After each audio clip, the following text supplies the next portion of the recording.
Welcome to this presentation, The Militia versus National Guard, a comprehensive historical and legal perspective. I'm John Rutan, better known as the Grumpy Old Vet, and today we'll explore the roots of the American militia, how it evolved into the modern National Guard, and why this transformation matters more than ever. Here's the central question we're going to answer.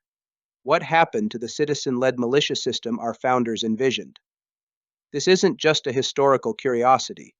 It has major implications for our Constitution, our communities, and the future of liberty in America. We'll walk through 4 key chapters. First, the colonial origins of the militia. Second, how the founders embedded this concept into our legal framework. Third, how that system was transformed over time into the National Guard. And finally, why we must restore the proper constitutional understanding of local militias, with sheriffs playing a key role. The story begins in 1636 with the Massachusetts Militia, the first organized defense force in the colonies. It wasn't a professional army. Instead, every able-bodied male was expected to participate in the defense of his community. This system reflected the belief that liberty and security go hand in hand when the people themselves bear the responsibility for both. Community defense meant civic obligation. Men furnished their own arms, trained regularly, and served locally. The militia wasn't a separate class, it was the people. This direct involvement fostered unity, vigilance, and resistance to tyranny. The founders would later embed this principle into the Constitution. The first organized militia in British North America was formally established by the Massachusetts Bay Colony in 1636, marking the beginning of a tradition that would shape American views on defense, liberty, and civic duty for centuries. This early militia system divided the colony into 3 military districts, North, South, and East regiments, comprising all able-bodied freemen, typically males between the ages of 16 and 60, who were legally required to serve. Militia laws mandated not only enrollment, but also regular musters, training days, and the personal furnishing of arms, powder, and shot. The colonial model of defense was fundamentally local and decentralized, reflecting a deep-seated mistrust of standing armies that was rooted in both English history and the Puritan ethos of self-governance. The English militia acts of the 16th and early 17th centuries, especially the 1558 and 1662 acts, served as a legal backdrop, reinforcing the idea that defense was the duty of citizens, not professional soldiers. In the colonies, this tradition was adapted to frontier conditions, where local knowledge and community cooperation were essential for survival. Unlike today's federally integrated National Guard, the colonial militia was not a reserve force for a central government, but a primary locally governed system of defense, accountable to colonial legislatures and town councils. This model was later reaffirmed by the founders and codified in the U.S. Constitution through the Second Amendment and the Militia Clauses, Article 1, Section 8, Clauses 15 and 16, which entrusted the states with the appointment and training of militia officers, while reserving to Congress only the power to call forth the militia for specific national purposes. The early American militia thus embodied a constitutional vision of citizen soldiers safeguarding their own communities, directly tied to Republican self-rule and the sovereignty of the people. The founders were crystal clear. The militia was essential to the security of a free state. The Second Amendment doesn't just protect an individual right, it affirms a system of defense rooted in local authority. Congress reinforced this with the Militia Acts of 1792, recognizing state militias while rejecting the need for a permanent federal army. The Founding Fathers' inclusion of the Second Amendment in the Bill of Rights was not a mere afterthought or a vague philosophical gesture. It was a direct affirmation of a deeply rooted American tradition of local militia service as the bedrock of both defense and liberty. Ratified in 1791, the Second Amendment states, "A well-regulated militia, being necessary to the security of a free state, the right of the people to keep and bear arms shall not be infringed." This clause reflects the founders' belief that a free people must maintain the means of their own defense, independent of a centralized standing army. The well-regulated militia referred to in the text was understood to be composed of the general body of the people, organized by local and state authorities. This understanding was grounded not only in colonial precedent, but also in political philosophy, inherited from English thinkers like John Trenchard and Thomas Gordon, who warned in Cato's letters, 1720s, that standing armies in peacetime were instruments of tyranny. The founders' concerns were not theoretical. They were informed by their own lived experience under British rule, where the use of redcoats to enforce imperial policy had instilled a lasting suspicion of permanent professional armed forces controlled from a distant capital. This is why, in the debates over the ratification of the Constitution, anti-federalists like George Mason and Patrick Henry fiercely opposed any framework that might allow a national standing army to displace state militias. In response to these tensions and to give structure to the new nation's decentralized defense needs, Congress passed the Militia Acts of 1792. These laws, passed in May and June of that year, mandated that every free, able-bodied white male citizen aged 18 to 45 be enrolled in the militia and furnish himself with a musket, ammunition, and other basic gear. The acts divided authority between federal and state governments, while Congress retained the power to call forth the militia to execute the laws of the Union, suppress insurrections, and repel invasions, as per Article 1, Section 8, Clauses 15 and 16 of the Constitution. The responsibility for organizing, arming, and disciplining the militia was primarily left to the states. The first act, May 1792, addressed when and how the president could call out the militia, requiring certain conditions and time limits, while the second act, June 1792, set standards for individual readiness and state responsibility.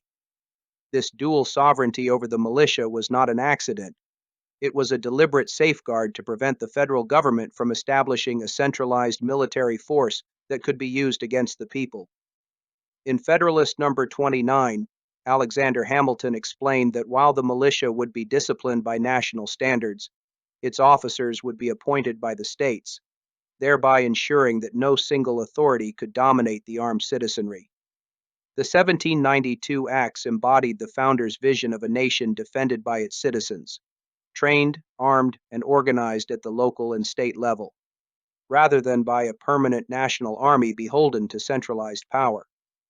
This system, designed to preserve both liberty and federalism, remained the cornerstone of American defense doctrine well into the 19th century, but the 20th century brought major changes.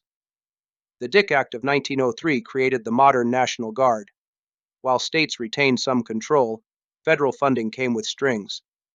By the time of Perpeach versus Department of Defense in 1990, the Supreme Court ruled that the Guard could be federalized, even against a governor's will. The militia had effectively been nationalized. By the turn of the 20th century, the American militia system, once rooted in decentralized community defense, was undergoing a major transformation. This shift was codified in the Militia Act of 1903, commonly referred to as the Dick Act, named after Ohio Congressman Charles Dick. Passed on January 21, 1903, the act marked a significant departure from the constitutional model by formally establishing the National Guard as the organized militia, while relegating all other able-bodied citizens to the status of the unorganized militia.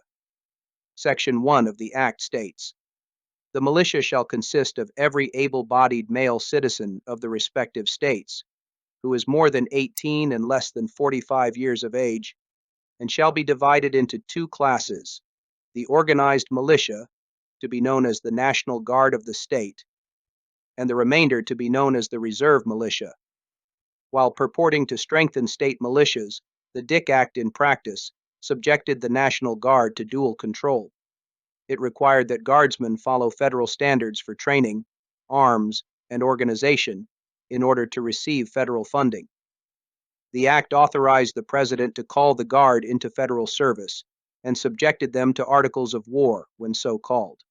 Though framed as cooperation between state and federal governments, the act quietly planted the seeds for federal dominance, establishing a chain of command that led ultimately to Washington, D.C., rather than to the state governors and legislatures that had originally controlled their militias. This dependency deepened over the 20th century as federal funding became increasingly conditional on compliance with federal directives.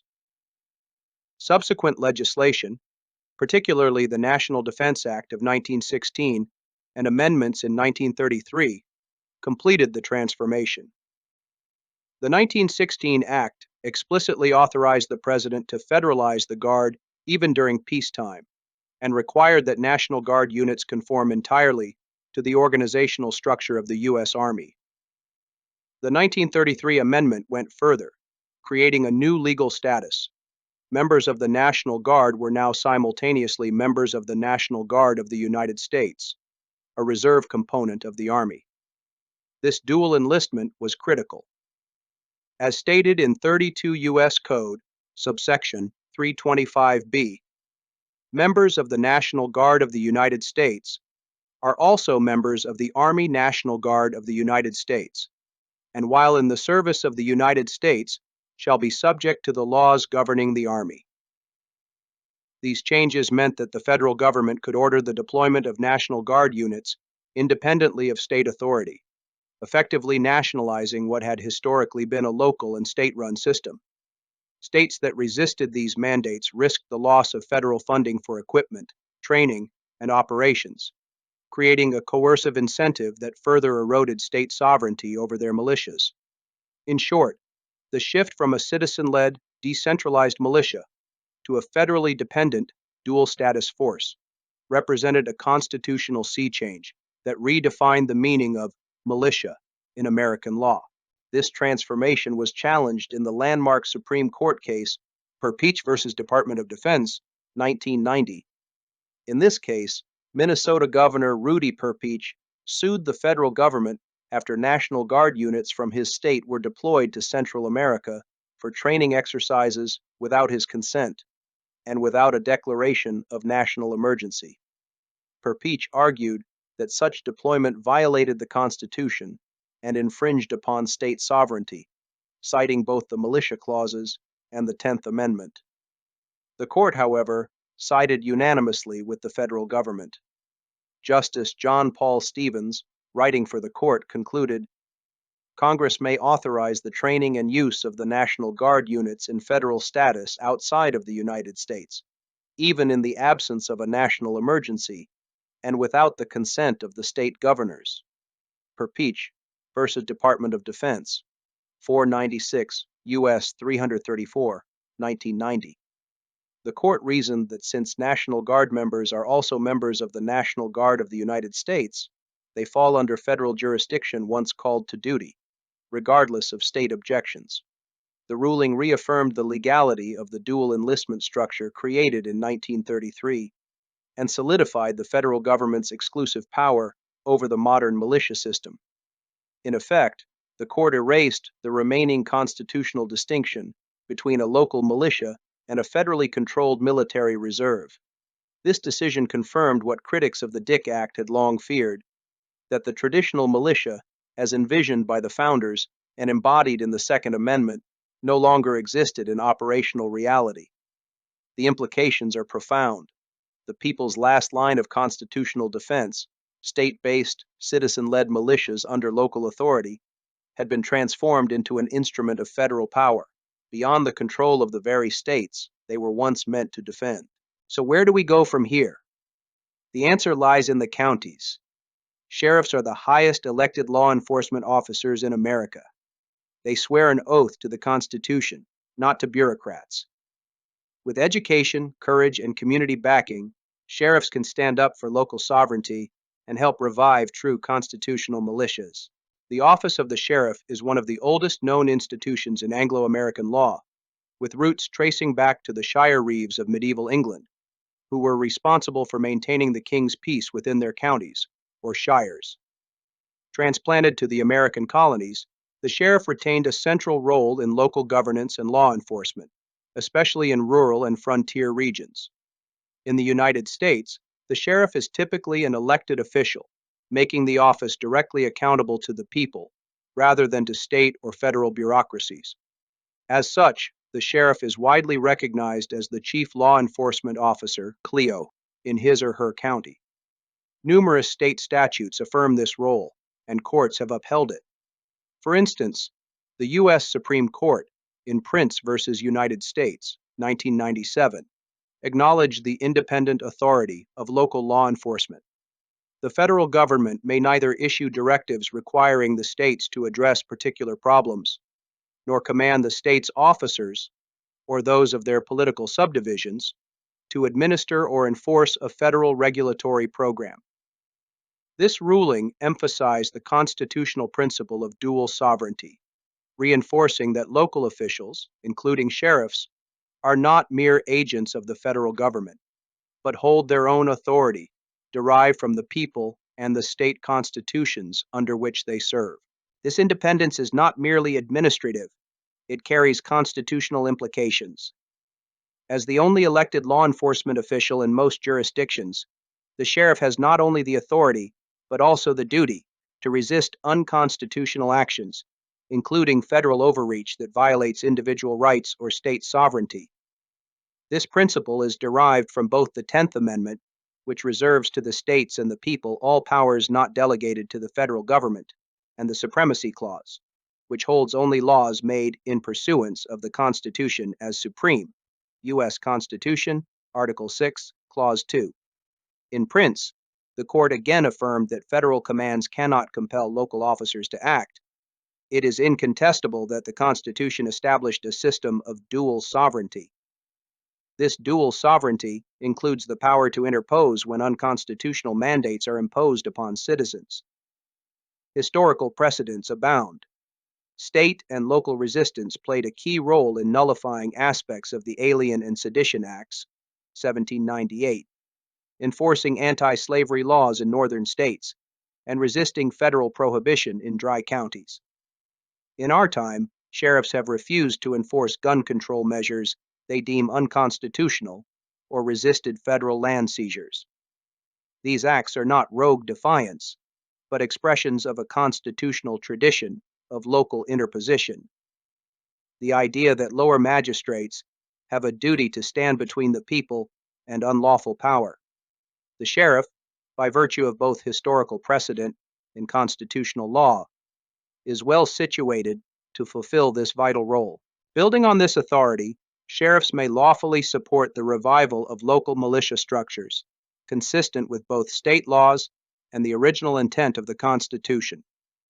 The Second Amendment, read in historical context, guarantees not just an individual right to bear arms, but recognizes the necessity of a well-regulated militia for the security of a free state. The founders understood this to mean organized community defense, directed by local authorities, not a federally controlled force. The militia clauses in Article 1, Section 8 of the Constitution reserve to Congress the power to call forth the militia for limited purposes, but give to the states the authority to appoint the officers and train the militia according to the discipline prescribed by Congress. This language clearly anticipates a role for state and local leadership. In some states, statutes still authorize the governor or localities to organize militia forces apart from the National Guard. For example, Title 32 of the U.S. Code subsection 109C explicitly allows states to maintain defense forces that are not subject to federal control.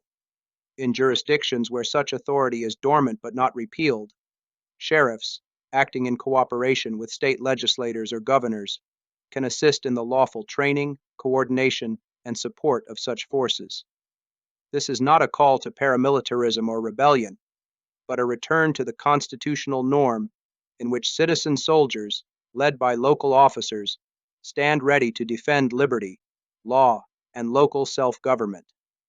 In this context, the sheriff becomes not only a peacekeeper, but also a guardian of constitutional order, linking the historic militia tradition with present-day public responsibility. In conclusion, the original American militia was never meant to be replaced by a federally controlled military reserve. It was a system of local empowerment, civic responsibility, and constitutional order. If we want to preserve liberty, we must revive the spirit of the militia, study the history, organize locally, and support your sheriff in standing for what is right. From the earliest days of the American colonies, the concept of the militia was inseparable from the people themselves. The founders made this clear in both law and language. George Mason, co-author of the Second Amendment and delegate to the Constitutional Convention, stated unequivocally, "Who are the militia? They consist now of the whole people, except a few public officers." This principle was later echoed by Richard Henry Lee, who declared, "A militia, when properly formed, are in fact the people themselves." This enduring idea that the militia is the people and the people are the militia is not merely a rhetorical flourish, but a foundational truth embedded in the Constitution. The Second Amendment explicitly recognizes this relationship. A well-regulated militia being necessary to the security of a free state, the right of the people to keep and bear arms shall not be infringed. The militia clauses of Article 1, Section 8 further divide control. While Congress may call forth the militia for limited purposes, executing the laws, suppressing insurrections, and repelling invasions, the states retain the power to appoint officers and train them. This dual structure presumes an armed and organized populace, locally accountable and state-directed, not federally controlled. Yet through the Militia Act of 1903 and subsequent federal legislation, this constitutional model was gradually supplanted by the National Guard system, subordinating local authority to federal command. In Perpeach versus Department of Defense, 1990, the Supreme Court upheld this shift, ruling that guardsmen could be deployed abroad without the consent of governors. But what the courts have acquiesced to, the people may yet correct through constitutional revival. The power to restore lawful militia structures grounded in liberty and local governance begins with informed citizens and courageous sheriffs. As Sheriff Richard Mack argued in Prince versus United States, 1997, the Constitution prohibits the federal government from commandeering local officers to enforce its will. The sheriff, as the chief law enforcement officer of the county, has both the authority and the duty to stand as a shield between the people and unconstitutional usurpations.